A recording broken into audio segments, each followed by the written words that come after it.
and they had not figured out how to do it. And I had these 8 people, and they couldn't figure out their common shared whatever. And it took us a 3-day retreat to talk through how do these things come together and create a whole. And it was challenging because nobody wanted to be part of the whole. But that was the most important thing that we did. And we only talked about what are our shared values, what are our shared commitments, what are the things that we all are making happen together, what's the common thing. And it took forever. But by doing that, it changed all of our meetings afterwards. It helped make sense. So that's what they're talking about there. And the point is that it needs to be something that they commit to, not plans. It's not a strategic plan, it's the big picture. So if you think about it, I always about this time ask you all to schedule a meeting with me because I want to know you. I want to know what matters to you. I wanted you to think about that before we got started talking because we're going to have a conversation that will have you in a place where you can engage in that dialogues group for the rest of the day, activity for the rest of the day. So enlisting others is the next big picture under this. The other was common cause. What's the enlisting others piece? Is that come sign up? To some extent.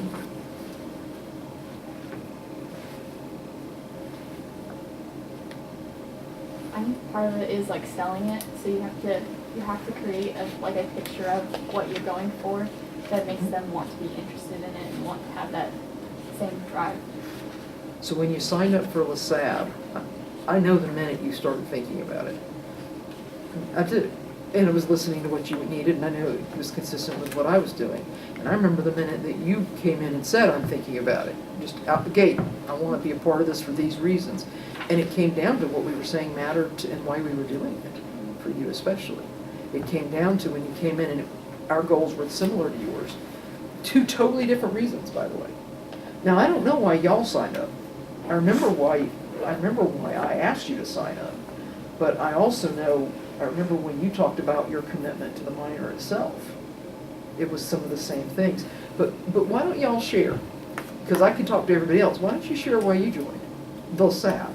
For me, I have like a pretty extensive history already of like leadership studying, so I feel like I have a good grasp on how to like teach it, how to like help others like reach it and work with others, and then just the whole working over the first semester trying to figure out how we were supposed to accomplish all the things that were expected of us for 207 was kind of a struggle just because we didn't really have a good understanding of it. So I wanted to be like the kind of person that would be there to like explain it and relate to the other people and like work with them to help them understand why they're doing it and how to do it and all that.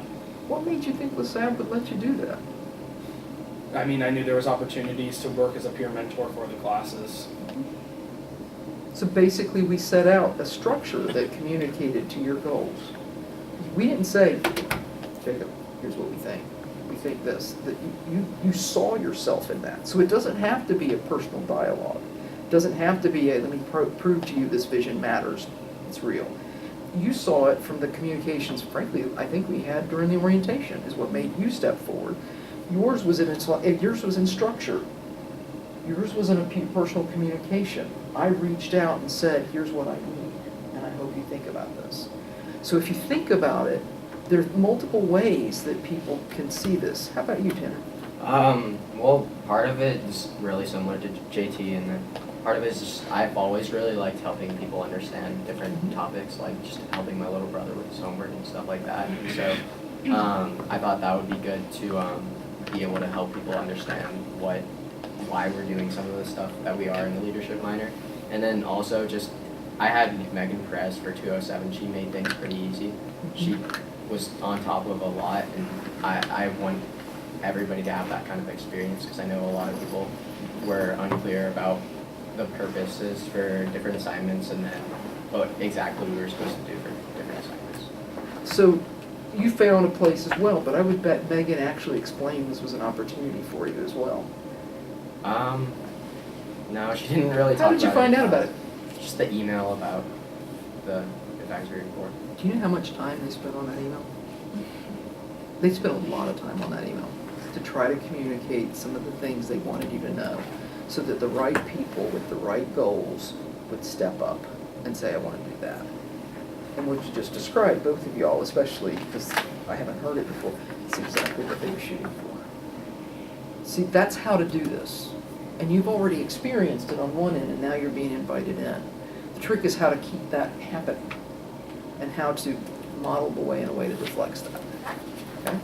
So, big picture, you get that? That all makes sense. That's what the content is. You started to see it already in your own lives, I hope. So, let me give you some structure. I told you you'd know what's happening in the minor more than other people, right? So this is what, I gave enough for you to have one. This is what we did for leadership studies. This is our strategic plan. So you are on a journey with us to create what I said. You can go ahead and move the spares. And I think you all have already seen this to some extent, but I wanted to just quickly show it. Let's go down here. The values. And we put the values at the bottom, not the very bottom, because the goals were the things we're doing, but we put the values at the very bottom, so that everything else about where we were going built on it. Okay?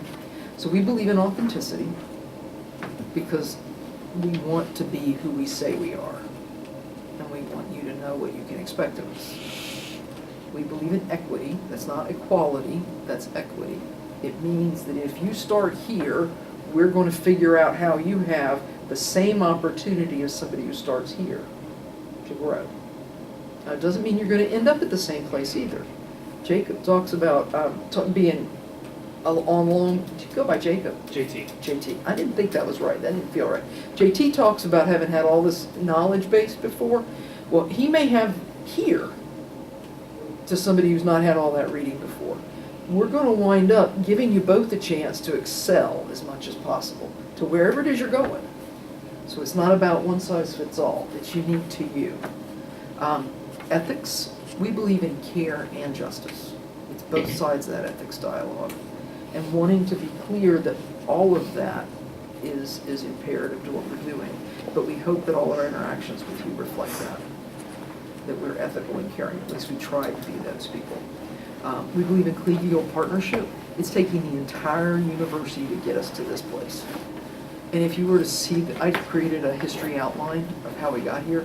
The numbers of people that are on that outline are crazy. How many people had to help us get to this juncture. We believe in universal inclusivity. There's nobody that doesn't have a place here. And we recognize what that meant, because there's some people who have very abhorrent perceptions to things.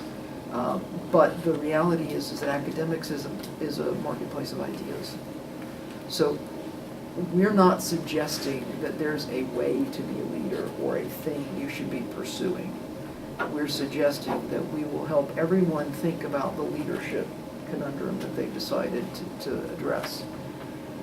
And I believe, and I will be honest with you why I wrote it that way, I believe that I'm an American, and as an American, there are some basic values that are inherent in our system, and one of those is about freedom of expression.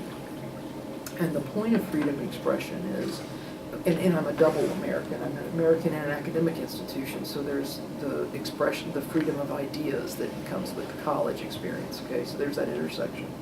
I personally believe that good ideas rise to the top.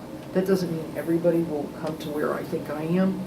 It means that ultimately, after it's done, and when you talk about a society, if you genuinely talk about it, and you engage, and you continue to hone skills to be inclusive, and to be able to address controversy with civility, ultimately good ideas will rise to the top, and right will win, and that will all work out. Now, that's not the rule of democracy. The largest number doesn't win. That's not what I mean. What I mean is that the ideas will get there, whatever that is, and it doesn't mean it's what I think is right. It means we get there as a society. And I'm not talking laws. That's the lowest common denominator of a society about what's right and wrong. I'm talking about what we should be. Okay? So that's for me. Hence, you can't do that if you aren't universally inclusive. That's kind of an important thing to be clear about. So be prepared. You're going to hear things that I just totally dislike, but I'm hoping you'll not know it. through your time in the university. I'm gonna have people I totally think are horrible people about whatever the issues may be, or their positions are horrible even. It's probably more positions than the people, but that said, but that's actually the point. That's life. Does that sit and make sense to y'all? I strongly believe that. So if you see something and you think that that's not what I'm doing, take a moment to step back to figure out if I'm just being challenging so that you think more deeply. And then if you really genuinely think I haven't been consistent with that, please come and engage.